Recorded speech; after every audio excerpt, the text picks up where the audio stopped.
those of you who don't know me, I'm Gil Friend. This is the fifth in a series of calls that I've been hosting on living with grace, calm, and power in a volatile, uncertain, chaotic, and ambiguous world. Anybody recognize where you are?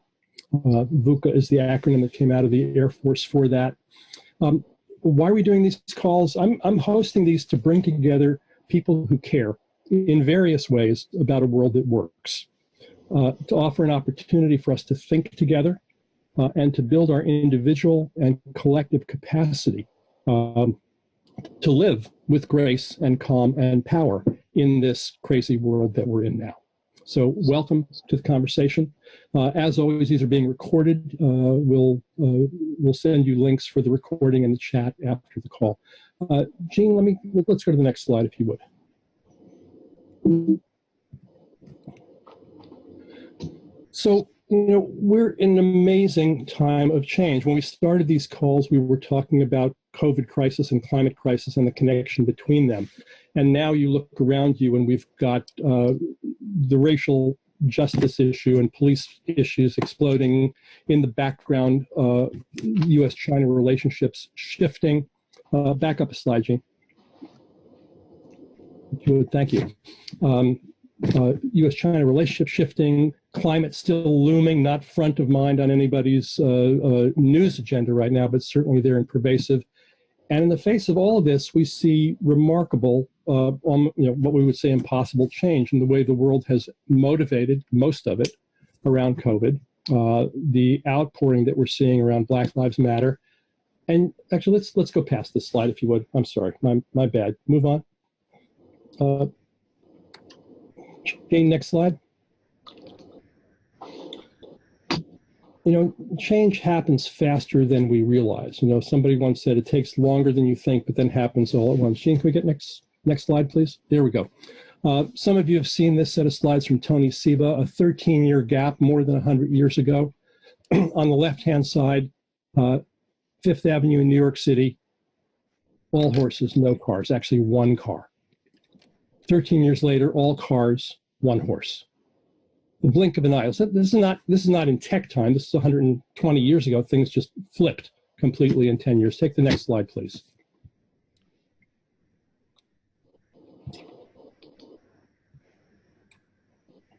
Next one.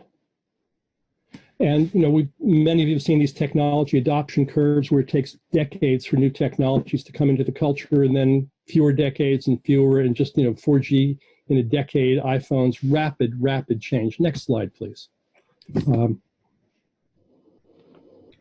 Crazy man Elon Musk introduces the Tesla electric vehicle. Next slide. Because we're having some trouble with our slides today. Yeah, one more, next slide. Keep going.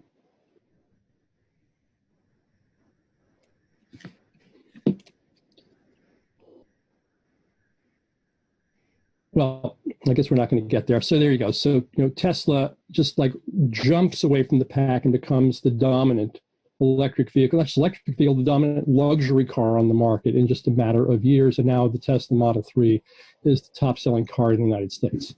Just, blink of an eye. While everyone else is saying, this can't happen. It's always been this way. It's impossible. We couldn't possibly do this. We couldn't do it this quickly. We couldn't afford to do it. And yet you see things like this. Next slide, please. And then speaking of everything happening at once, well, there you go. This is the Berlin Wall coming down in the late 1980s. 6 months ahead of this happening, no one could have anticipated it. There were no predictions, none of the intelligence services, no one was saying this was going to happen. In the Cold War, decades of international tension flipped in a heartbeat. Next slide. And then, of course, this is where we are now. You see the very rapid rise of sentiment around Black Lives Matter, and then suddenly an explosion, a change in concern, a change in people's sense of what's real and realistic and what to ask for in the blink of an eye. Well, next slide, please.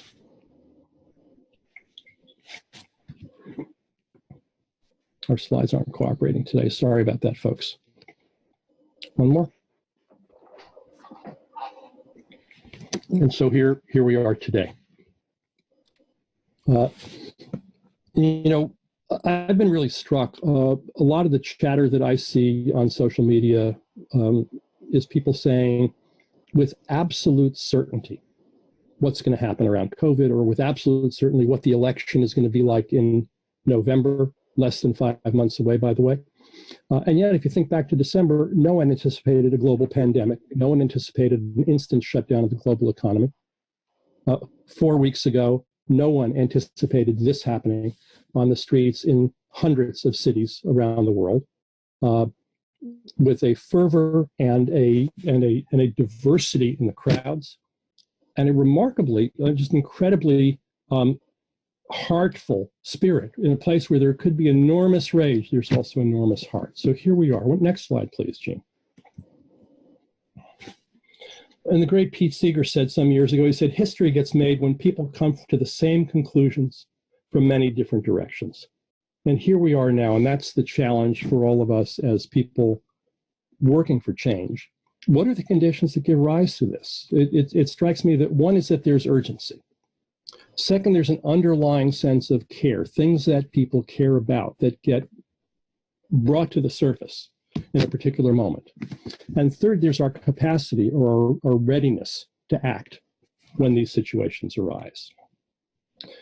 And and even in that, you can go to the next slide, Gene, which will be a blank.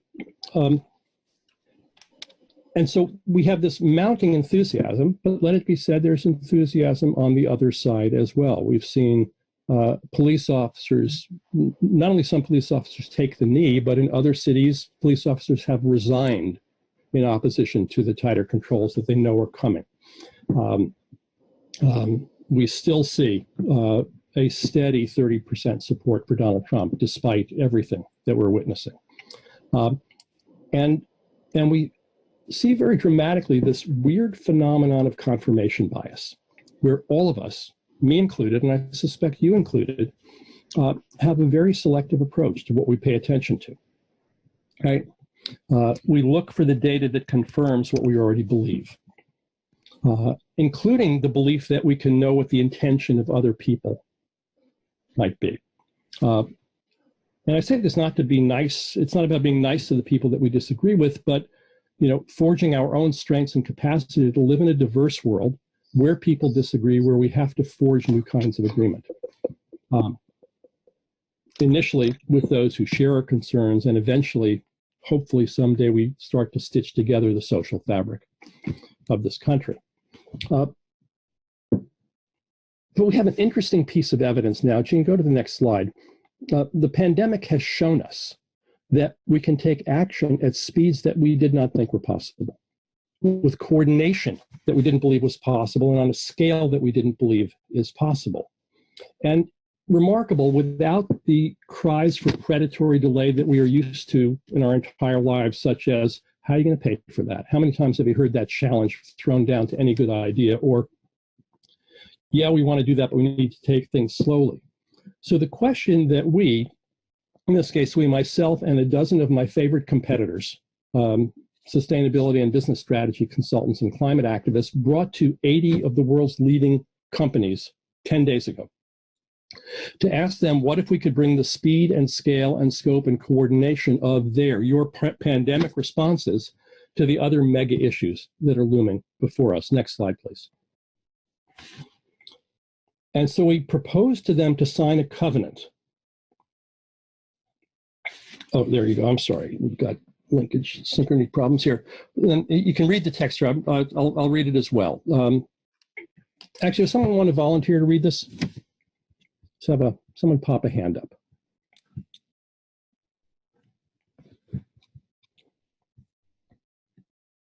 I know this is not a shy crowd. There you go. Eckhart. Okay. I solemnly commit to do what is necessary. At the speed, scale, and scope that is necessary. I commit to disrupt the ideas and pathways that got us here, and to ensure that we don't go back to a broken system, but go forward. Before the ink is dry in this covenant, I will begin creating economic, social, and governmental change at speed, scale, and scope. I will practice and advocate for unprecedented levels of collaboration, and I will mobilize my organization and others in my circle of influence to do the same. Oh, is that it? Yeah, I'm sorry. My thing got muted for a second. Okay. I apologize. Okay.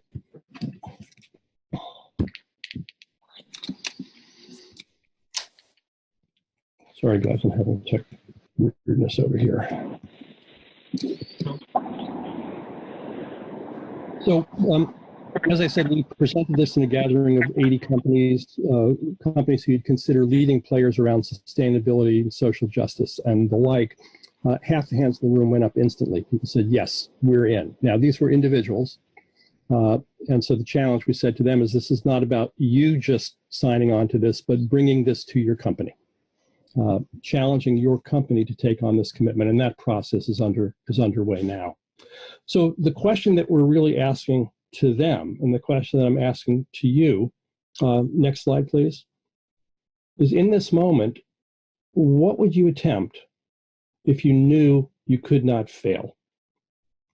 If instead of making the calculations of what's reasonable, what's realistic, what do I think I can really do, if we started from the question of what really needs to happen, and what if we assume that that happens, and think backwards from success, reverse engineering the challenge of how did we get there?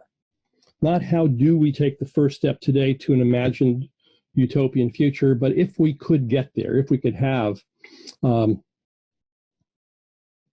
America where systemic racism was gone, if we could defund, reorganize, reinvent our police forces in a way that they actually protected and served our communities in a way that everyone felt safe and included by that.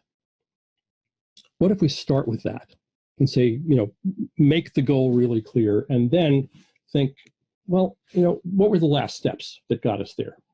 What were the steps before those? This is the technique that NASA used for the Apollo mission in the 1960s. Declared a mission and then actually reverse engineered it. They did in the 10-year process. They planned the 10th year first, and then the 9th year, and then the 8th year. Worked their way backwards, found the gaps, found the technologies that didn't exist, and then systematically invented the pieces that needed to happen. Of course, for us, the challenge is bigger. It's not just technological. It's cultural, sociological, very personal. So we're dealing not just questions of, and of course, political. So we're dealing with questions that are of a very different nature than the ones that NASA had to deal with or that engineers need to deal with. And that's why I have talked with you, those of you who've been on the prior calls, a number of times about mood and about what our mood is. And Gene, I think we didn't talk to set up the polls in advance, but you should see a poll available to you. Can you bring that up or not? Maybe I can bring that up. Let me see. Oh, I can do it. So why don't you do it? Yeah. See if, and I may need to stop sharing. We'll see. Yes, I think it'll work. So I'm going to bring up a poll just very quickly. I've laid out a spectrum of possible moods that you may be finding yourself in these days or in this moment. How would you characterize your mood?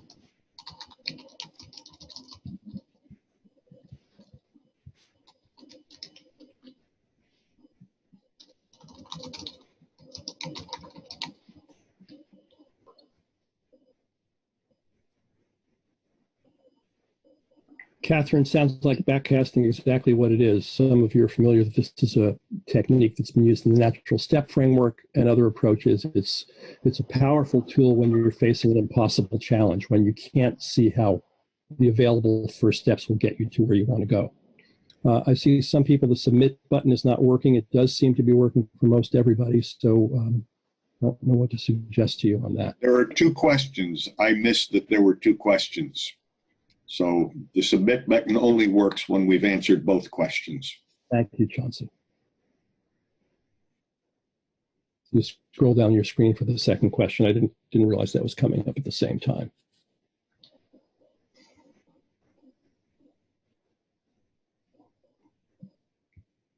Okay, so last call, vote if you haven't voted. I'm going to end the poll and you'll see the results. Okay, here we go.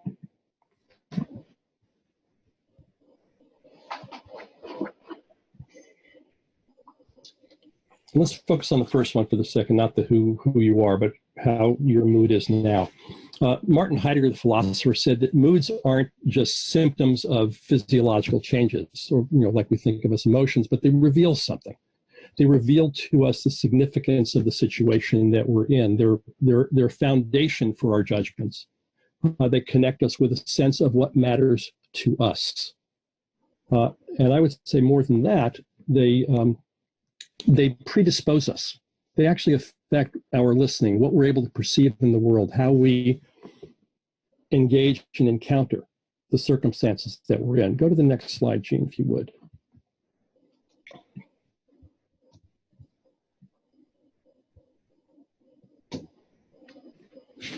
And you'll recognize these because you've been there.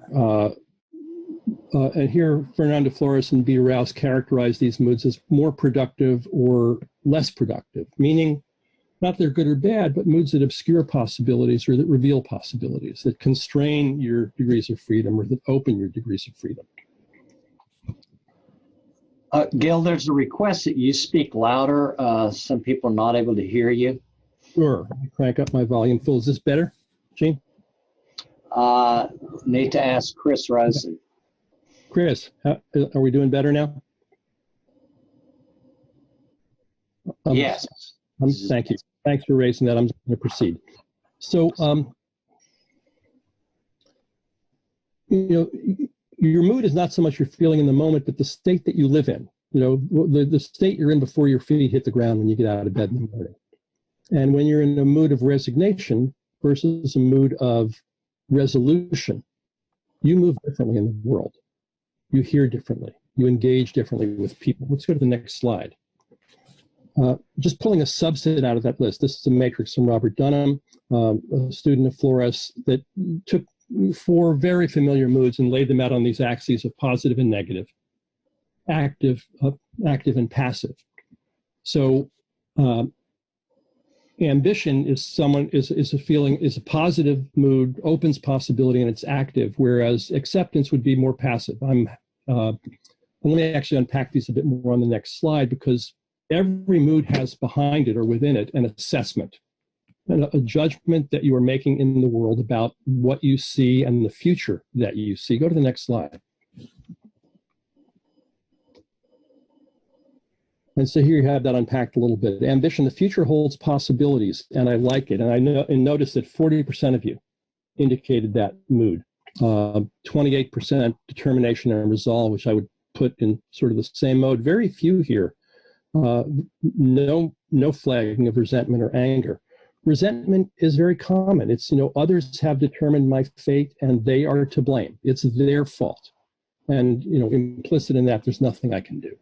Resignation related to that, nothing I can do in the future will make any difference. And here you see a political landscape mapped out in a mood landscape of how people see the world, select the information they pay attention to, select who they speak with, select how they react in the world. And I raise these for us because this is, to my experience, an inordinately powerful way to ask that question of how do we live with grace and calm and power in a VUCA world, because we are living in moods, in the grips of moods, and yet we have some agency. Or go to the next slide. Because as I've understood it from my studies with Flores and Chauncey, who you just saw, and others, is that there's really 3 things we can do with moods. We can observe them, observe our own, notice what they are. ask ourselves, what's the assessment that's underlying the mood? If I'm in a mood of resignation, it's because I've made a judgment about something. I've interpreted something that says I have no options here. As I look at that, is that an accurate interpretation or not? What is it based on? Now that I see it in that way, are there things that I can do to start to shift the landscape that I'm in to open up a new possibility? So we can observe our own moods.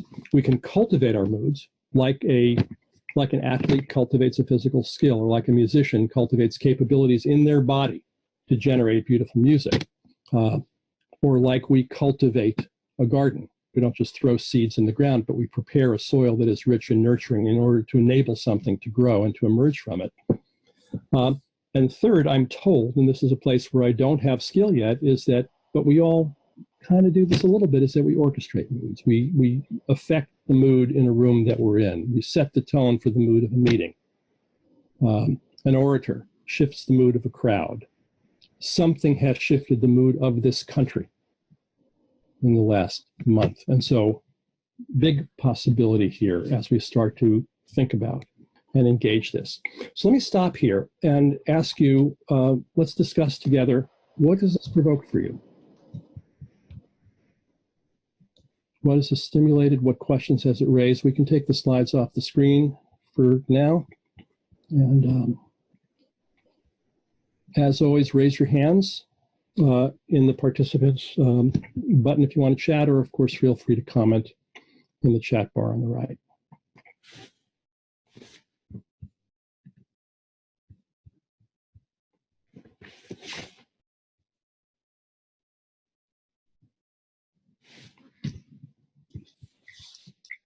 Anybody care to speak? Yeah, this is Cliff.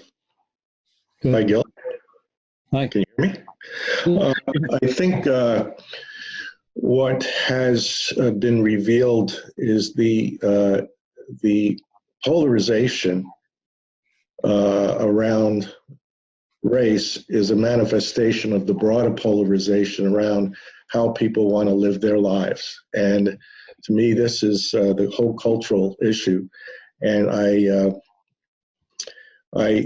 have to admit, the only thing I know about culture is I was told by a vice president, Hewlett Packard, many years ago that the only thing that changes culture is only management can change the culture in a company, and we do that by the metrics. So if you remember the HP way, which was well known for respect for others and all that, and which was a pioneer, I think, in acceptance of diversity, was drawn a lot from the values of the founders, and those values manifested in the way people were evaluated at work, and it carried through. I mean, and so that's just one example. I'm sure there are many others, but well, that's clearly an example of where founders gave rise to a culture that was powerful and durable, lasted many decades, had enormous business significance and cultural significance for the people there. But you started off by saying that's the only way. No, I'm sorry. I was expressing that that's what the executive said. The only way we in business change a culture, and I was talking, actually the context was a safety leadership initiative where Mike Wadrill and I were expressing that we're going to have to create a safety culture around economics. That was a narrow tactical issue at the time. And that's what he said. We have to change the metrics. I said, okay, so here are some thoughts about that. Now, of course, we have other examples now where Amazon workers walked out to push Amazon to step up to climate the way Microsoft had. Right. Facebook workers are telling their executives, sorry, this is not what we're here for. So right. So they're reacting to the leadership and the way the leadership is having Amazon show up versus the way those employees want Amazon to show up. And so there's a gap between the culture employees want and what the executives at least have, how they have positioned the company so far. Is that a fair statement? Mm-hmm. Yeah. And this is, this you're talking about in a company, we can talk about the same issues in a national culture. Oh my goodness. Yeah, absolutely. Or in a family. Yes. So this is real for all of us. This is the human matrix that we live in. Let me call on Stuart Levine. Thanks, Cliff. Thank you. Yeah, great. Thanks, Gil. So two things. Number one, I woke up Saturday morning to the news of what happened in Atlanta, and I just hit myself on the side of the head. It's like, what are these people thinking? In the middle of so much going on around race, what were these two white cops in Atlanta? What were they thinking? I mean, the whole notion of education training thinking is huge. Exactly. They weren't thinking, and we have the capacity and skill to train people in terms of their reactions.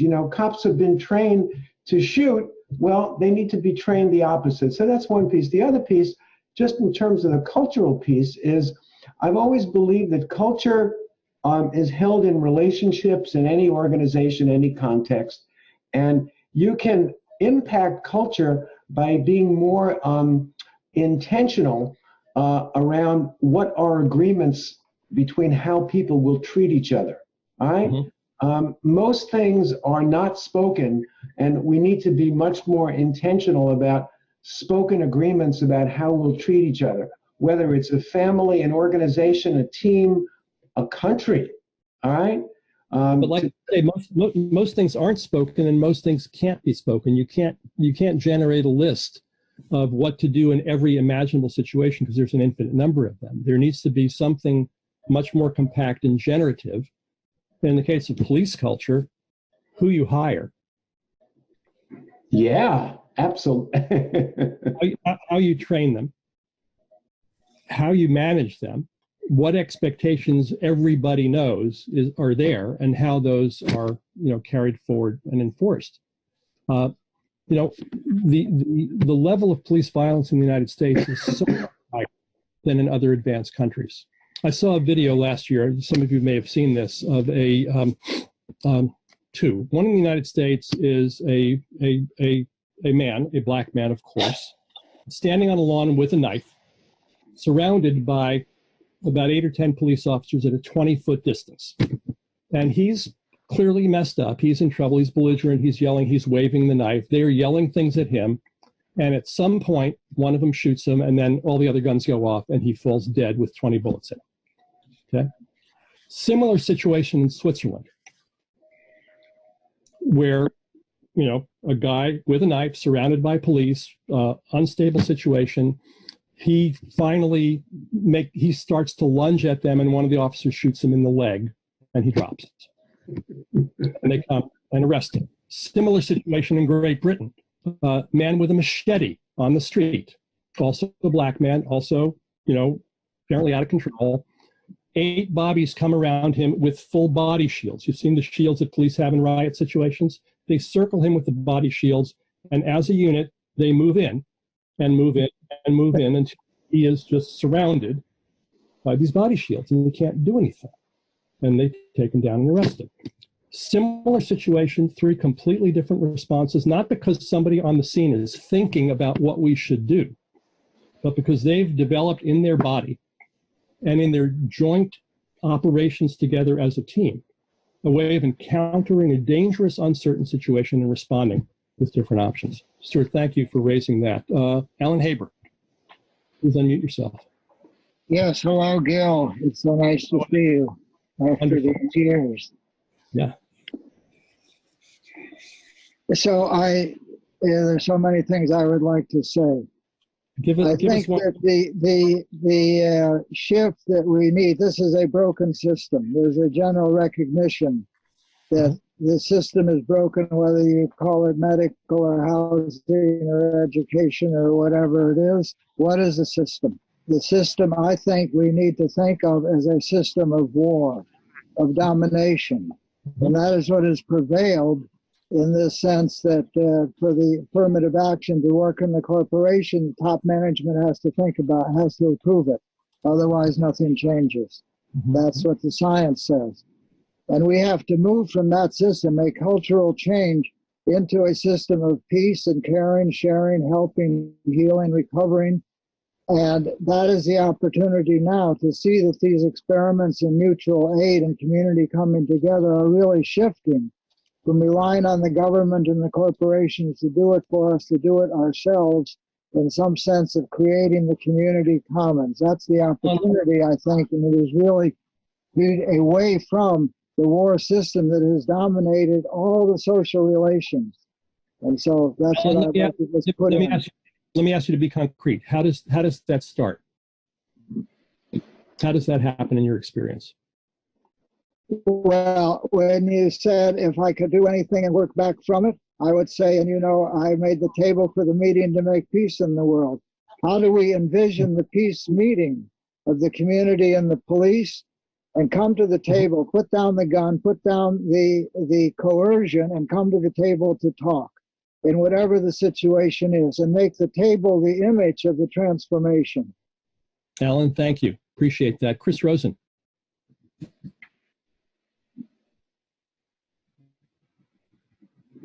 Chris, are you there?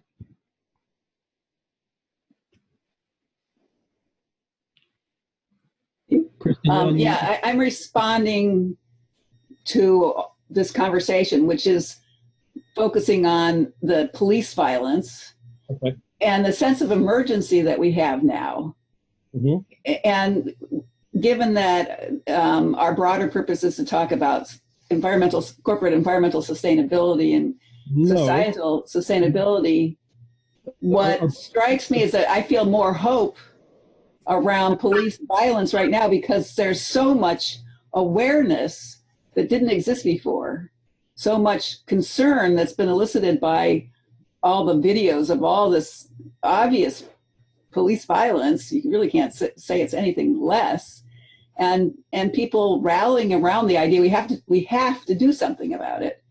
And the challenge is, I mean, we don't want to wait till climate change is destroying things in such an obvious way that we can finally rally around doing something about it, I don't think. And ideally, I mean, police violence has been a problem for, decades.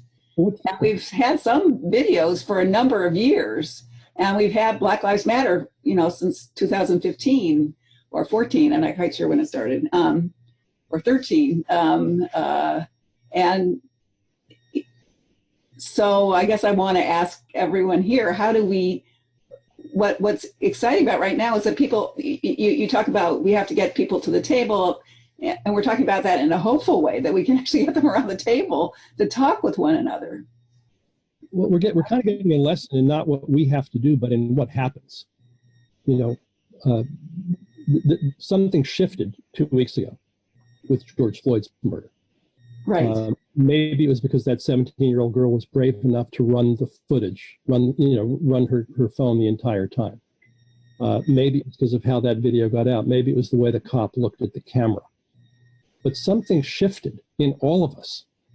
And yeah, we've seen these videos before. I listened to an interview yesterday with the CEO of the Federal Reserve Board of Atlanta, black man, who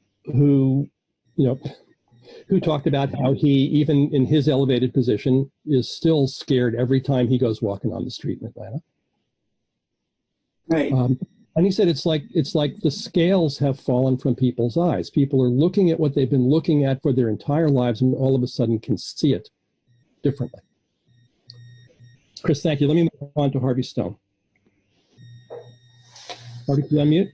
Yeah, just unmuted.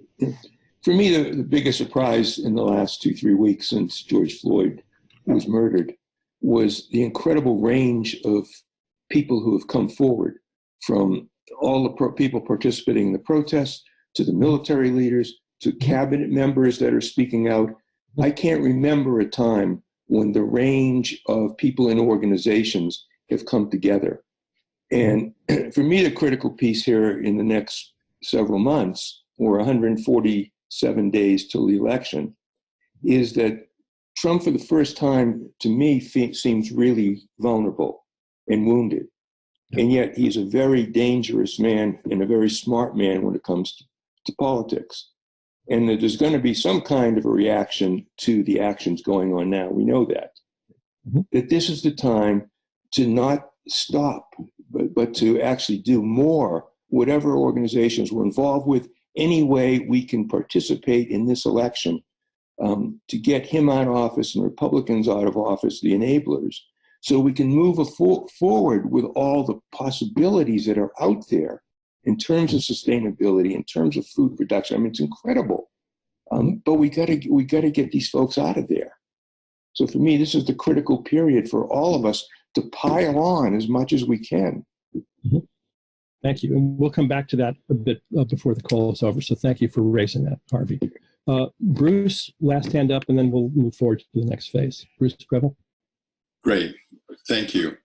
Thanks for your comment, Harvey, too. That was really, really right on. I want to say the most telling factoid that you presented earlier was the graph that went zooming upwards in the last few weeks of public attitude that came out of George Floyd's killing, and how quickly that can change.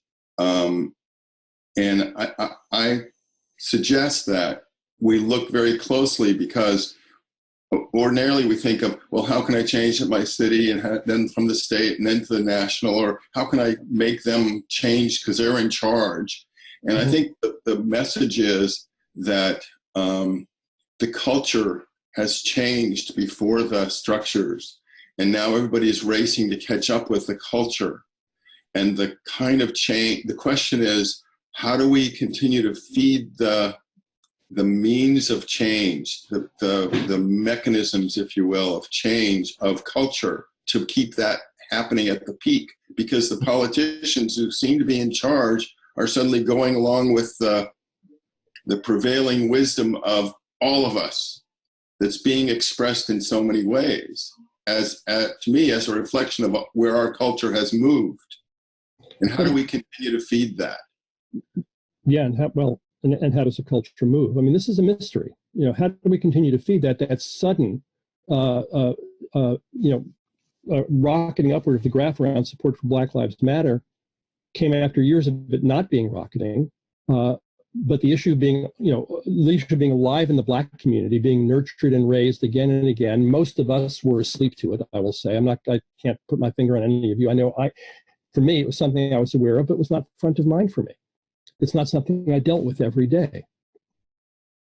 I live in a racially mixed neighborhood. It sometimes comes to mind, but it was not, until events in the world captured me. It didn't become front of mind. And that's what you see in that New York Times graph of all of a sudden, something that everybody was aware of became front of mind. How do we provoke that? I don't know if we do. How do we build readiness for that? I don't know. Certainly would it have happened without Black Lives Matter in motion over the past 5 years? Don't know. So, back to the line I offered earlier on, that change happens very slowly and then it happens all at once.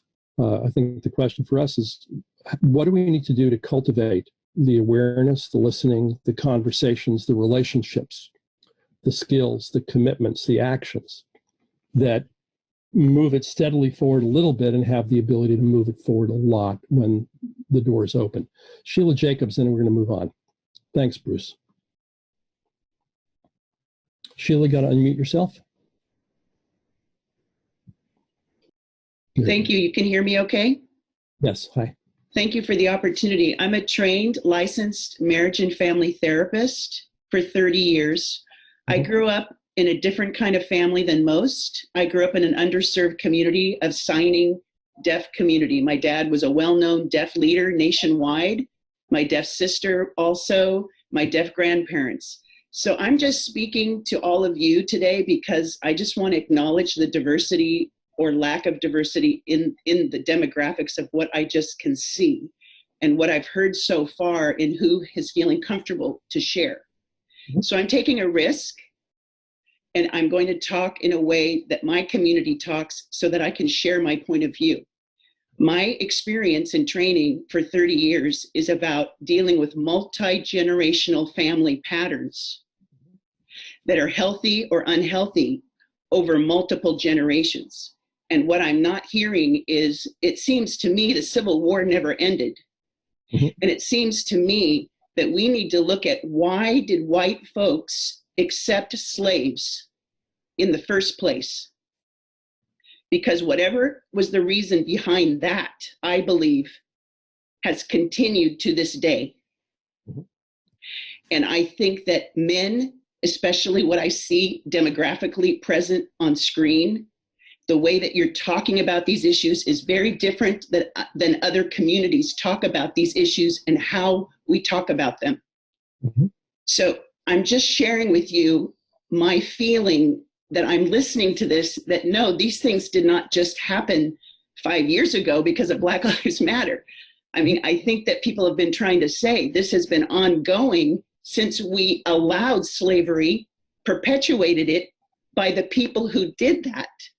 And why did they do it is what I want to know, because that's continuing and has infiltrated every part of what we're talking about.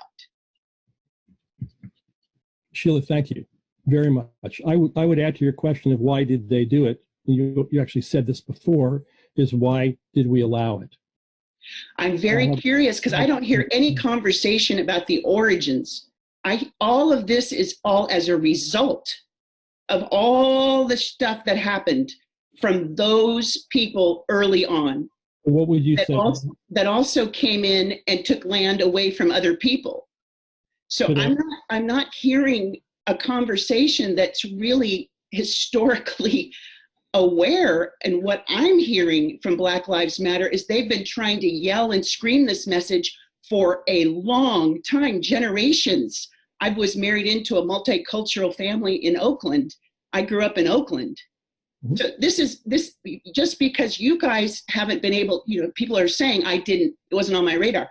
Well, it was on my in-laws' radar. I married into a big family. I just got divorced. A multiracial family, Black and white, over multiple generations. My mother-in-law from Texas, she'll never go back to Texas. Several of her husbands, African American. So I'm just saying, we all need to wake up, but let's be careful of how we're talking about it and be very aware that how people are talking about it are based on where they come from. I come from a different background, so I just wanted to take the risk, and I'm the first woman that is spoken. Actually, you're not. Chris Rosen spoke before. That's true, but she does seem to be familiar and in part of your circle. I'm new. Chris, I'm sorry, Gil, before you move on, can I say something? Please go ahead. So I have two recommendations. Number one, everybody should be paying attention to what John Stewart is saying about the police right now. If you haven't seen that, pay close attention. A quote from him is, "We have outsourced our accountability to the police." It's more in line with what Sheila just said. Mm-hmm. Second thing, I had the privilege many years ago of spending 8 years working with police and politicians in the 50 largest cities of the United States on behalf of the United States Conference of Mayors and the National League of Cities. I was attempting to head off what we're seeing here, and I failed. So we point a finger, and I'm pointing 3 fingers back at myself when I point the finger. But as Sheila said, we need to look much closer to home. The conversations here about what the police are, you have no bloody idea what it is to be a policeman and to have the responsibility of carrying a pistol and being responsible for providing violence in our society. It is their job to provide violence. So can I just... And at the same time, we're asking them to do a bit of other things. Go ahead. I would just like to clarify that it is the white supremacist attitude and way of life that I'm referring to, that it seems to me that these families, my mother was from North Carolina, my father was from California. What I'm trying to say is these white supremacist ways of living apparently have just been continually told to the next generation and the next generation and the next generation. And the why this is flaring up is because Trump just brought in a whole bunch of white supremacists, is schmoozing with Putin, and bring every single norm that public politicians do. So I think that, from my point of view,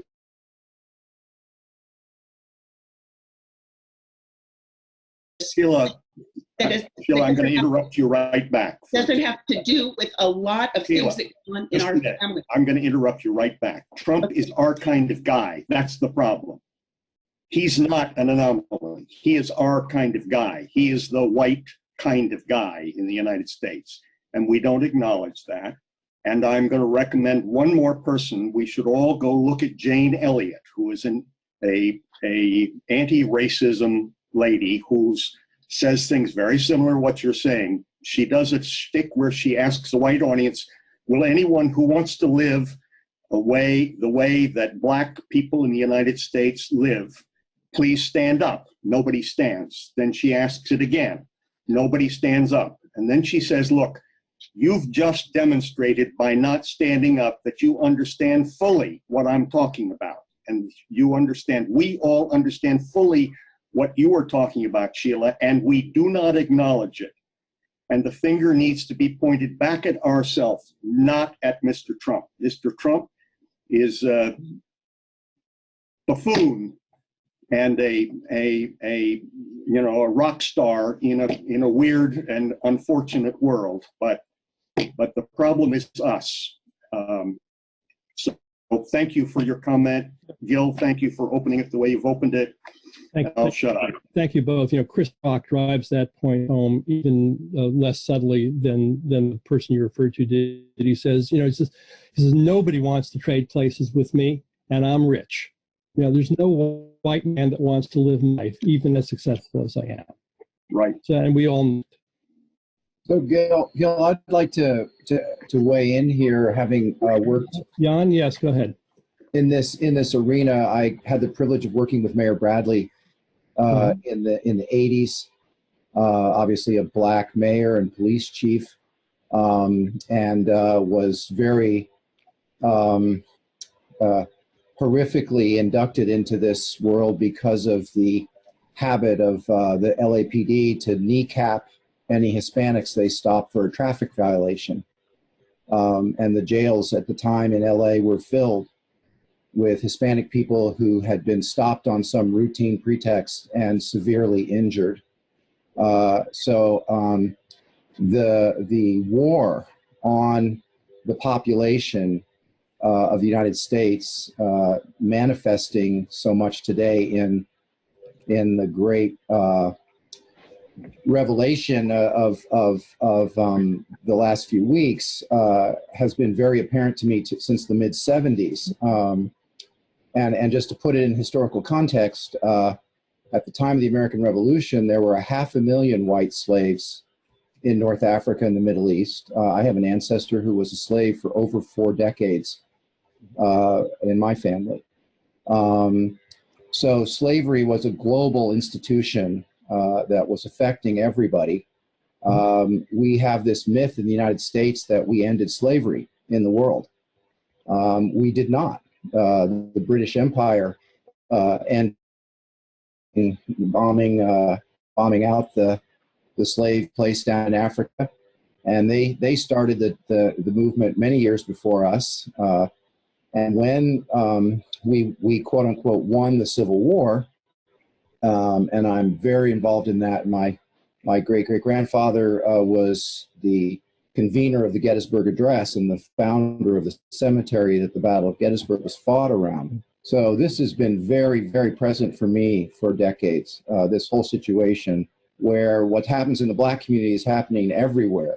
And I want to surface something that hasn't been discussed or mentioned that I think is very similar in scale, even greater in scale, and will end up coming out with this COVID thing, which is, has anybody seen an institution in our society say one thing about enhancing immune health as a public education benefit from this whole process? And the answer is no. I've seen individuals speak to it, but not instances. There's no institutional speaking to it, and that's because the pharmaceutical mafia has such a lock for 100 years on inexpensive, cheap ways for people to be well. And we are looking at literally a century of suppression of innovative grassroots health ways for people to stay healthy. We have a disease creation system that requires, it has to keep 80% of the people in the system. And this is coming up quite a bit in the Black Lives Matter because the COVID is having such a disproportionate effect on the Black community. And actually the big thing is, at least on the West, it's in the Hispanic communities. So this episode is going to reveal and unpack how the permanent war dynamic infuses everything. And I believe that I mean, the Nazis killed 6 million Jews. They killed 6 million other people, all the disabled people, all the autistic people, all the gypsies, all the, anybody who had money that they could steal. So focused on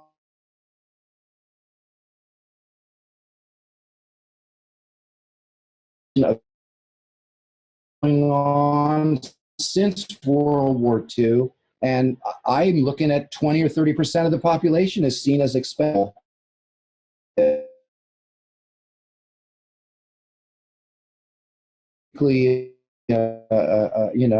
New York gangster.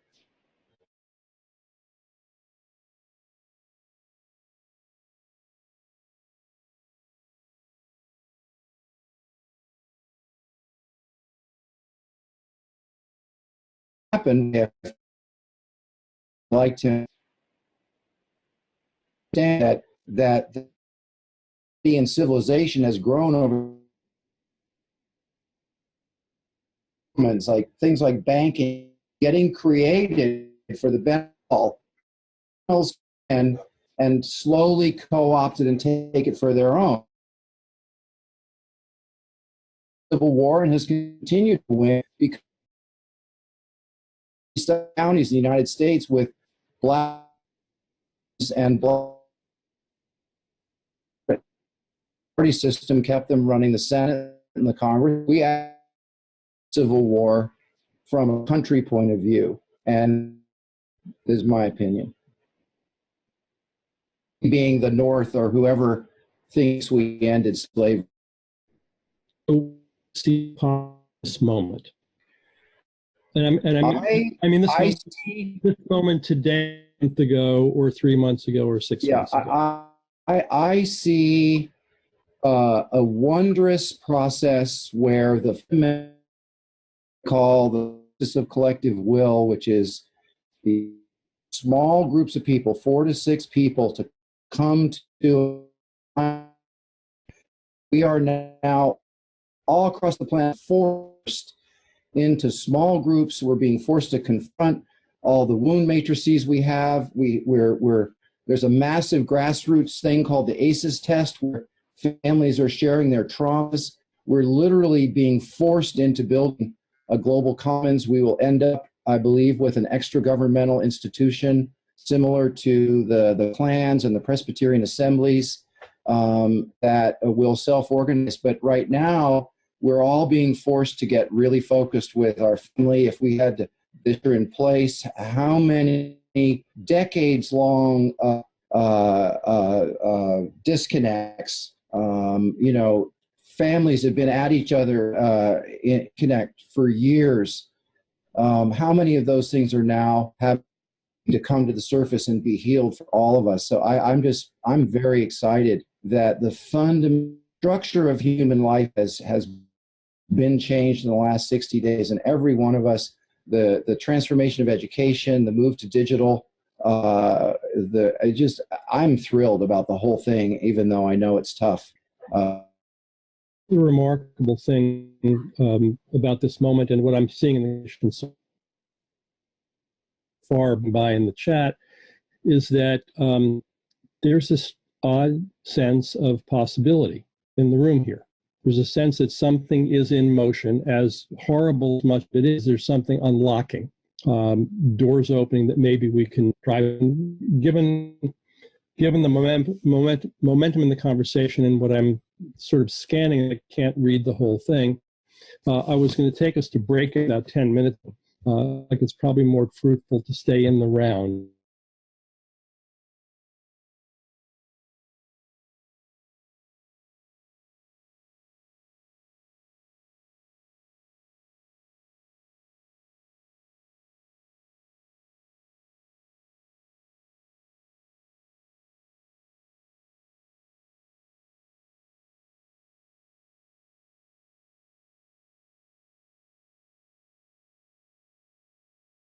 but please, if you've got gems you've created that give context for us and invite us to focus the conversation, please don't hold those back.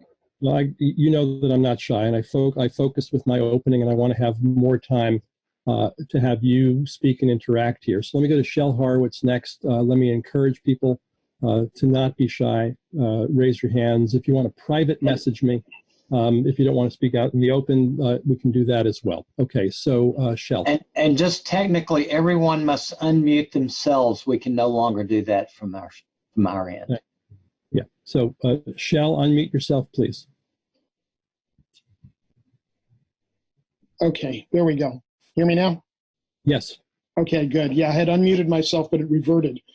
Okay, I want to make two comments. One is that I see a moment and a winnable demand in this idea that different police forces around the world treat very similar incidents very, very differently, and that the UK method that you described of surrounding people, of surrounding a person with a whole bunch of cops with body shields and basically immobilizing that person with zero bodily harm is a winnable demand.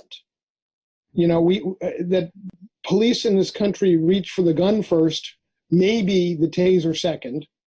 And, you know, in principle, I think the taser is a reasonably decent approach. Very few people die of it, and those that do is not because they were deliberately killed, is because their hearts were not compatible with being tased. But, you know, the idea of reaching for the gun first and reaching for it for very, very minor crimes, like George Floyd was accused of passing a counterfeit 20. And for this, he gave his life. That's so I think, you know, we hear a lot, defund the police, defund the police. That makes me very uncomfortable, I have to say, both because on a strategic level, you just alienated all of middle America, because the organizers, they say, well, defund doesn't mean defund, it means only take away some of the funding. That is so totally unclear and unintuitive. I think that demand is a mistake strategically. But also, you know, police, we do need somebody to perform the functions of preserving order. And then the second piece is you had that wonderful 4-part matrix where resentment was in the top left. I wanted to get a screenshot of it. I wasn't fast enough. And I'd love to see it again and get that screenshot. But I felt like that, to me, is why people voted for Trump, is that they were in that upper left quadrant where the focus was, these bad things are happening to me and I'm powerless. And I think if we keep those in mind, those are paths to action. There's a bit more to that quadrant. There's bad things happening to me, I'm powerless, and it's your fault. Mm-hmm. Mm-hmm. And that's part of the game here. So look, you know, part of the issue is the training of police, and that can be addressed, but it's also a question of what are the police for? Mm-hmm. Their role in society. What are the social and racial and class and other dynamics that keeping order is speaking to? And that's a harder conversation to have. Mm-hmm. I shared the question that you raised about the strategic weakness in the defund the police demand. Not the substance of it, but the communication strategy of it. But lo and behold, it seems to have done just what it's supposed to do, which is that it's generating a conversation. Yeah, that's amazing. No, it doesn't really mean end the police. It means reframe the police, blah, blah, blah, all the different verbs you could use for it. But to question the role and organization of police in society, how we meet these needs, where you need force, where you don't need force, need family therapy skills or drug counseling skills or other skills. Somehow, despite the knee-jerk reaction that some people had, including myself, the conversation's on. Yeah, yeah. And I wonder how we take that momentum and get it to a better demand, or because like the argument that defund doesn't mean defund is just, well, I think we're past that now. The question on the table is, how do we organize our police forces, for what purposes, in what ways? And that is all of a sudden on the table in a way that was unimaginable. And that provides incredible opportunity. Thank you. Incredible opportunity. On, because I got a bunch of other hands. Shel, thank you very much. Christina Olson. Yeah, hi Gail, thanks. I just really want to quickly speak to the COVID piece in this, because I think people are mentioning it in the chat, but we're getting more specific on the police thing. I just, that's one piece of it. Trump is one piece of it, but it's sort of this mutual recognition, or more widespread recognition, that these systems are not serving what we want them to serve. And that's been happening for... Who's we? What's that? Who is we? Who is we, exactly. So I think a lot more people who didn't think that these systems were failing in the way they are suddenly seeing it, whereas a lot of people, which has been raised earlier, have known this for decades. Arguably, the systems were never set to serve people in the way a lot of people thought they were. There's been, trauma and abuse and violence sort of built in for whatever, 300, 400 years, whatever it is. So COVID provided an opportunity for a final push, drawing the curtain back, whatever the metaphor is, for more people to see it, partly because they had more time. Suddenly a lot of people are out working. What are they looking at? What are they? And I don't think that's it, because everybody has more time, and the people who are watching Fox News are still watching Fox News. And yeah, that's one piece. The other piece is a lot of systems that were assumed are just a core thing that's always been there and will always been there, ended or shifted very, very abruptly. So suddenly, our lives are different overnight. I think that's really important, is it's things that we took for granted stable and predictable and will always be there, we all of a sudden see are not. And actually, the joke is we think that's an anomaly around the COVID crisis right now, but that's actually always been true. We always count on the permanence and stability of things that live by, that live very fragile. So I think that's one thing that happened. I agree with you here. The other thing that strikes me about COVID is that there's a sudden realization, and Jan kind of hinted it, that we are one planet with one biology. And the national boundaries, they're there for control in certain ways, but the biology is universal. And the viruses don't care about your political beliefs or live. It's just, we live in one soup together, one atmosphere, one oceanic system, one biological system. And that's dawning on people to different degrees, but there's a recognition of shared vulnerability and a problem that we only get to solve together, because there is no health around pandemic without public health. And that's not the way our healthcare system has been organized in this country, but that's now the reality that people are starting to get a glimmer of. I suspect, I don't know. I mean, what do you, if George Floyd had been murdered in December? I don't think, I've seen murders on camera similar to that over the last few years. I'm not American, but I lived in the States for 8 years, and I heard gunfire, every week up at my house. That wasn't the issue. I've seen videos like that myself before. I don't think that the nature of that particular video was what, I think it was the timing specifically. Yeah, I think in December, if we would have saw that, it wouldn't have kicked this off. Yeah, and in the language that I was using earlier on, I would say not just the timing, but that we were all in. Exactly. The mood that we've been living in for 3 or 4 months somehow dropped away some of the bullshit that we live in normally. Briscoe from the Federal Reserve talked about the scales from our eyes. I like Chauncey uses the phrase bullshit a lot because it's so apt. And we've lived in a story that longer capturing in the same way. We're open to a different story here somehow. Chris Rosen, let me come back to you. You have to unmute, Chris. All right, so just so you know, I'm a professor at UCLA. So this is, I'm drawing on my own research here. There are times when people become more open to revising their mental assumptions. Cognitive scientists have done a lot of research that shows that we fit what we're perceiving into preconceived, patterns that our mind has evolved to provide for us so that we can simplify our experiences, because we have all the stimulation coming at us all the time. And that, unfortunately, because it's easier, we do fit a lot of stuff that doesn't fit, like, and suffering that our Black citizens have been suffering for since the Civil War. A lot of the history, it starts with the Civil War, and then you have, we fought a war, people died to free the slave. We freed the slaves, and then after a brief Reconstruction period, when things improved for many Black citizens, they got much worse. You had Jim Crow, you had all sorts of discrimination legally sanctioned, and people were, people were fit.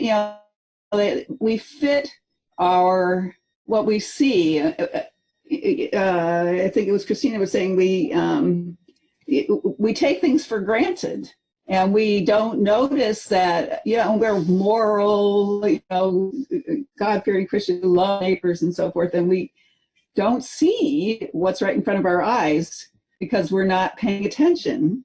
And but what cognitive scientists have also said is that when there's a lot of disruption going on and people are starting to challenge for a reason, like before the Civil War, women's rights, as well as the rights of slaves and immigrants, Irish immigrants and so forth. There was a lot of organizing around that. People then become more open to revising other schemas in their minds. And my research is focused on the early history of America's struggles with industrial pollution. And what I saw, to my surprise,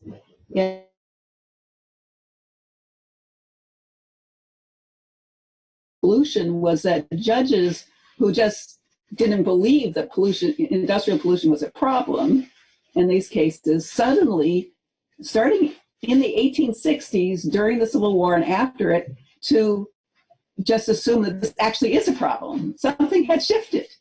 So and, it wasn't that the pollution got a whole lot worse, but then suddenly people were problematizing it. And so perhaps in the context of COVID and the growing recognition that a lot of our things that we just assume are good for us, our systems work. We don't, we can let the people in Washington or the people in our state capitals sort of take care of things. And that, that started to shift before George Floyd was throttled by the cop. That now we're more open to actually seeing, the scales are falling from our eyes because of what's going on in our culture and our society. So, Chris, if I understand you correctly, you're saying that scales fall on one issue, make it more likely for scales to fall around other issues. It's a really interesting provocation, because the other story one could tell about this is that we don't notice what's not convenient for us to notice. We don't notice what's not in our interests for us to notice. And so, people whose income depends on pollution are going to be less concerned about pollution than whose income doesn't. And you're going to see a reaction. So people who don't want, the police are now extremely challenging them. They are rallying, their unions are rallying in support of, preventing all this, terrible change. It's just going to destroy peace in our communities if it goes through and they get defunded. There's always, for every action, there is a reaction. I'm going to need to move on. I got a bunch of hands up and we've got 20 minutes left. So thank you for that. Let me go to Dan Aronson. Please unmute yourself. Hi. Just a couple of thoughts partly about the last thing and partly about why this. Let me, if I may, ask you to be as succinct as you can, so we give plenty of people a chance to participate. Sure. One thing is that sometimes there was a fad many, many years ago about like changes in paradigms, and I don't want to relitigate that, but there's something about how people seem to work, which is that it explains a little inconsistencies over and over again until those little inconsistencies build up or finally can't be denied. And then their old way of seeing things comes crashing down. And then they reevaluate a bunch of their old beliefs. For example, there was a famous conservative columnist named Max Boot who was very much in defense of all these ideas that he had for many years. He finally kind of decided that authoritarianism was a bridge too far for him. And then he reevaluated all these older ideas that he had. And I hope we're not seeing that in COVID, in Black Lives Matter, in all kinds of things all at once. Of Jenga. Yeah, thank you. Shelley Gordon? Daniel, thank you. Well, first, I guess I was struck by the comment, if we had witnessed George Floyd's murder in December, it wouldn't have had the same impact. I just felt like I couldn't just let that go by. I mean, you know, Bill Moyers was interviewed. He said it was a lynching. You know, we witnessed a lynching. Yeah. And you know, after Reconstruction in the South, that became like Gladiator. That was entertainment. You know, people. I mean, I won't go into all the gory details of it, but so whether it happened in December or May, I just feel like I couldn't let that go by. The thing is, you know, I have read this. I don't know if everyone's familiar with the 1619 Project, which the New York Times devoted in August of 1619. They devoted a whole issue of the Maine to history of slavery in a way that I've never read about it before. That everything that we know about America, you know, our democracy, all our institutions, our economic might, our industrial might, all happened on the back of slaves. And I agree that this is, you know, this systemic racism is, you know, it goes back 400 years. It's the founding of our nation. You know, what this launches people to think is that the founding of America was 1619, not 1776. You know, not the freedom, but slavery. That's really the genesis of our country. And so what I have done is I want to bring this into schools. I live in Arizona. We're talking to people at the Department of Education. You know, Arizona has a terrible reputation when it comes to schools, but not when you get the interior of the organization and you talk to people who are committed, and they're talking about teaching what they call hard history, H-A-R-D, hard history. And instead of pummeling students with facts, making that, you know, engaging in conversation and discussions. And my opinion is that this is, you know, systemic racism is going to start with education and educating people to think about this and not just be taught some sanitized version of, you know, what happened in the Civil War and how Lincoln freed the slaves. And anyway, the Pulitzer, you know, I'll just finish up by saying the Pulitzer Center and the New York Times collaborated and developed free curriculum. And I envision, you know, getting that into every history classroom in America. That's one way to teach people about our responsibility for what has happened. I'm grateful that you're doing that, Shelley. There's a book I'd recommend to everybody that goes into the story that you raised about how the American nation and economy and prosperity is built off of slaves. It's called The Empire of Cotton. Chauncey, you recall the name of the author? We'll get that for you. I put the title of in the chat, and it's a rich, intense history of not just how America, but how modern capitalism is built on the institution of slavery. And that goes back to my earlier comment about, you know, people, this selective awareness tends to have a lot to do with where their interests are. And so, you know, we have a global capitalist system, as my friend Nora Bateson would ask if she were here. How many of us are sitting here today not benefiting at all in the clothing that we're wearing, you know, in the food that we're eating, in the ways that we getting around that much right now? But we're, all of us, you know, beneficiaries of this. It's not just white skin privilege. It's you know, it's top of the empire capitalist privilege. And so there we are. The issues did not begin with the Civil War, certainly not. There's very few people I know are aware of Bacon's Rebellion, I think it was in the 1730s, which a black and white worker in the South against landowners and merchants and so forth, black together, and that was very quickly deemed intolerable, and was one of the places where black-white hatred of blacks was created in order to divide a coalition. What's that, 40 years before the so-called founding of the country. So these stories matter, and I'm struck that one of the words that I have not heard spoken in this conversation yet is power. And we, the general we, I suppose that's represented here, have relied a lot on moral power in the kind of work that we've done. Harvey Stone spoke at the beginning of the call about political power. We're seeing the exercise of military power on our streets. We see the exercise of economic power in the workings of the economic system that we live in. And these are things we need to have pretty forthright conversations about. We don't change them by just wishing them to be different.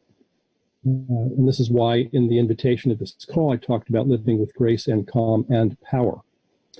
It's been provocative when I talk with my friends about it, because everybody on the left seems to be against power. Power is bad because power is exercised in ways that we don't like, but in fact, power in physics is the ability to do work. Or it's the capacity to get things done. And so one of the challenges we have here is not just to have interesting conversations, but to look at how we build power in the world, in ourselves, in our relationships, not power over. And I think that's the distinction in the sense of dominance and hierarchy.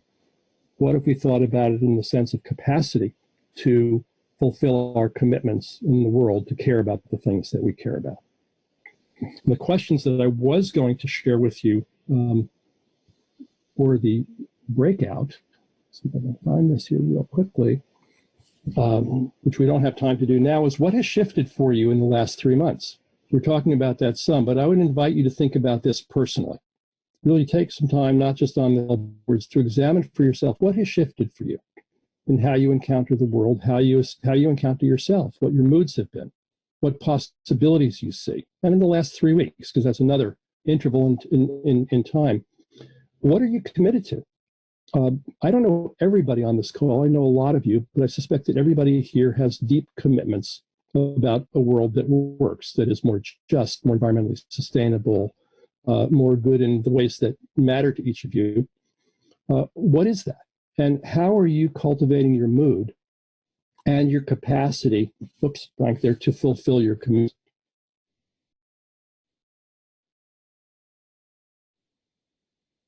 So I would invite you to step into that conversation with yourself, with your friends and family, with people that you work with, because in that conversation, power gets unlocked. I predict that you will find that in the relationships that you're having. We've got 10 minutes left. Let me see where we are here. We're a little off plan. Down here.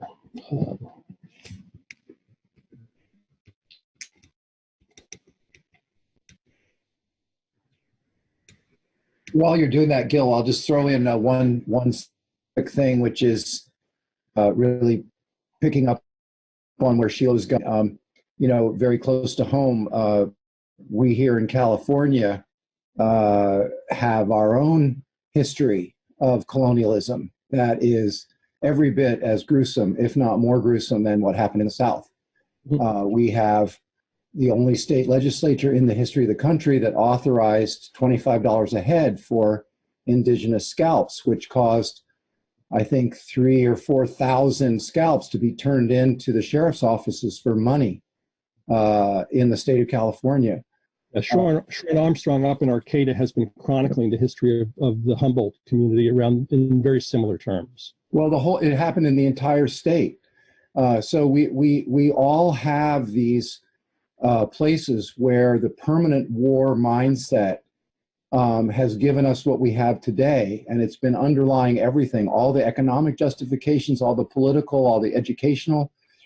They've all been setting an ideal that does not exist in a permanent war situation, where Catherine Austin Fitts identified that 3 out of every $10 in the economy is black, that every bit, I mean, you were speaking to it, Gil, everything we do, everything we buy, it's interwoven with this permanent war, black criminal dynamic. And that's the thing we all have to confront, and it affects the murder of women and the rape of women, which I would even say is a bigger issue than Black Lives Matter for me, because it's all women. And the same attitude has been there with the cops and everybody else toward women as toward blacks in a lot of ways, except they don't shoot them.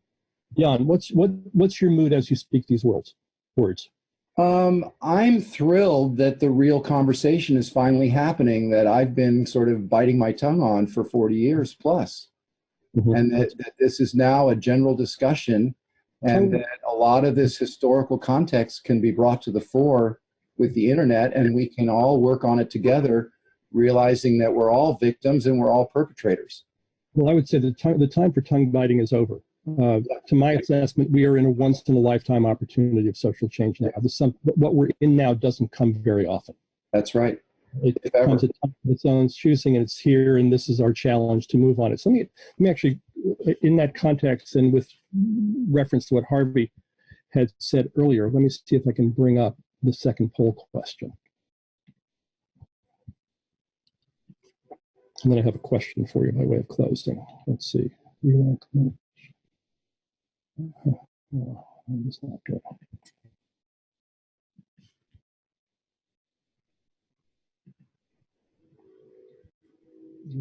Okay, poll's not working. So the question I wanted to ask you, back to what Harvey had raised earlier on, is a very personal one. We in 140 some odd days, we face an election that will determine whether this gang of thugs continues in control of this country and completely locks down control of the courts for the next generation. It's partly captured now. My question for you is, where are you in action around that? I was going to poll you to ask you if you're investing your time, if you're investing your money, if you're investing your conversations with people who you know and agree with, if you're investing your conversations with people who you don't necessarily agree with or don't know. And we don't have time to discuss it in the open, but I personally ask each of you, can comment in the chat if you like, to ask yourselves, Gene has brought the poll up. Wonderful, thank you.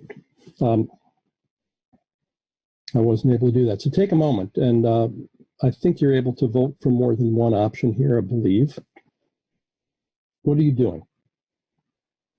And if you're not doing it now, what do you commit to do between now and the next 140 some odd days?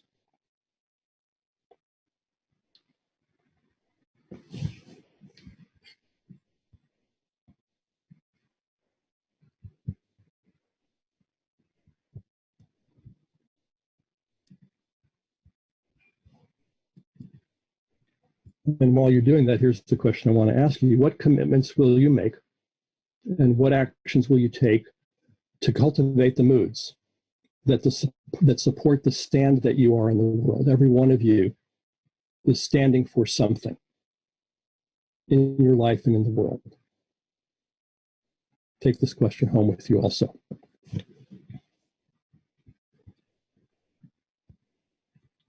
So we've got, looks like about half of you have responded to the poll. Nope, 34-46. Can we get the last dozen of you to respond, and then I'll open it up?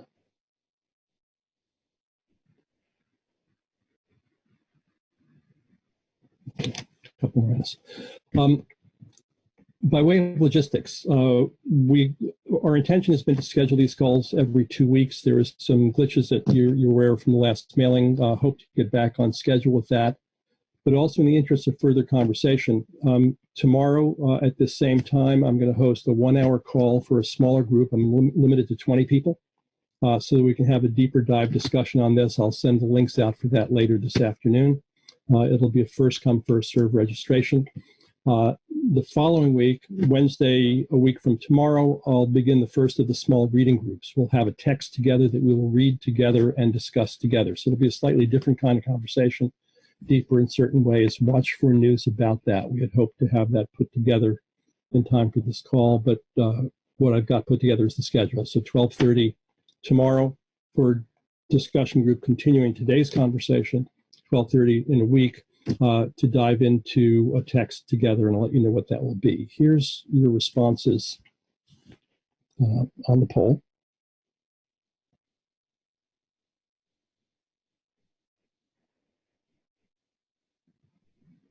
So we've got a good group here. What I didn't put on here, which I want to remind you of, is the voter suppression campaigns continue. Fighting that is really key. I have sent out to you before, and I'll send out again in the email after this call, a link to the Path to Blue Victory, which is both the strategy for not just White House, but up and down the ballot victory in targeted states, as well as a bunch of key resources that you can connect with to be in action, whether financially or operationally. So please have a look at that. Let's see. So with that, I want to thank you all for being here and for your enthusiasm and energy and your courage. Those of you who felt uncomfortable speaking and who spoke anyway, I appreciate that. Back to Sheila's question earlier on about the diversity of these calls. I started out reaching out to my networks. This is spreading as each of you are inviting other people. Please feel free to invite others in the future. I would ask you not to broadcast it to your lists, but to invite selectively 1 or 2 people each, because we don't have the capacity to handle a giant group yet. But more voices is very welcome. And we all start where we are. Let's broaden it out.